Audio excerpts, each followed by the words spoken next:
Finally কিন্তু এখন সাইডে চলে এসেছি, আর এখানে যেমন দেখছো টোটাল কিন্তু ঢালাইয়ের লোকজন সমস্ত চলে এসছে, আর এখন ঢালাই স্টার্ট হয়নি, বাট এখন সবাই ভাবে ফোলিং আর পুরো রডের যে ফ্যাটিংটা ওটা কিন্তু হচ্ছে। ট্যাঙ্কিতে যেমন দেখছো পুরো রড ফেলা হয়েছে, ছোট যে গাড্ডাগুলো দেখতে পাচ্ছ এগুলোতে আজকে শুধুমাত্র ফোলিং করে পুরো ঢালাইটা হবে, আর নেক্সট ঢালার সময় পিলার আর জালি নামিয়ে পুরো ঢালাইটা আবার হবে। এখানে যেমন দেখছো নর্মাল গাড্ডাগুলো যে ফোলিংটা করছে এটা প্রসেসটা যদি বলে দিই, সবার ফার্স্টে মাটিটাকে লেভেল করা হচ্ছে, তো এদিকে যেমন দেখছো লেভেল করছে, আমরা কিন্তু এটাকে লেভেল করা হয়েছে, তারপরে ফার্স্টে কিন্তু বালি দিয়ে আবার লেভেল করা হয়েছে, তার উপরে দেন পুরো ইট দিয়ে যায়। ট্যাঙ্কেলে যদি বলি এটা কিন্তু আপাতত বালি আর ইট দিয়ে ফোলিং কমপ্লিট, দেন এখন কিন্তু রডের পুরো ফ্যাটারিংটা যেমন চলছে, যেমন দেখছো লম্বাতে কিন্তু টোটাল 8টা রড দিয়ে আছে, বাট চওড়াতে কটা আছে সেটা আপাতত মনে নেই।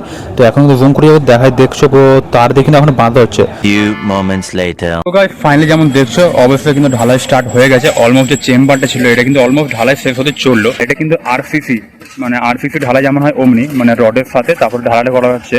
এবারে কিন্তু এই ভিতগুলো কিন্তু ঢালাই করা হবে, তার জন্য কিন্তু ইটগুলোকে একবার জল দিয়ে ভালো করে ভিজিয়ে নেওয়া হচ্ছে, তাহলে কিন্তু ভালো মশলা ধরে। ফাইনালি কিন্তু এখন যেটা দেখছো এটা কিন্তু লাস্ট পুরো ভিতটা করা হচ্ছে, বাকি কিন্তু সব কমপ্লিট হয়ে গেছে। এখানে পুরো মশলা হয়ে গেছে, আর ওইখানে কিন্তু ঢালাই লোকগুলো সব মাল দ্রুত লেগে গেছে, আমি দেখতে পাচ্ছি পুরো গাড়ি নিয়ে এবারে বেরোবে। আর তাছাড়া কিন্তু এইখানে যেমন দেখছো টোটাল ভিউটা সবগুলো কিন্তু ঢালা হয়েছে, এখন লাস্টে শুধু গাঁথিংটা চলছে চেম্বারটার মধ্যে। চেম্বারে যদি একবার দেখো এখানে কিন্তু লাস্ট লাইনটা পুরো গাঁথা কিন্তু চলছে, অলমোস্ট কিন্তু 5 ফুট নাগাদ গাঁথা হয়ে গেছে। কালকে কিন্তু আবার এই সাইডে যেটা দেখছো এটা কিন্তু আবার গাঁথা হবে, তার জন্য ইট আছে, আবার কালকে নামানো হবে।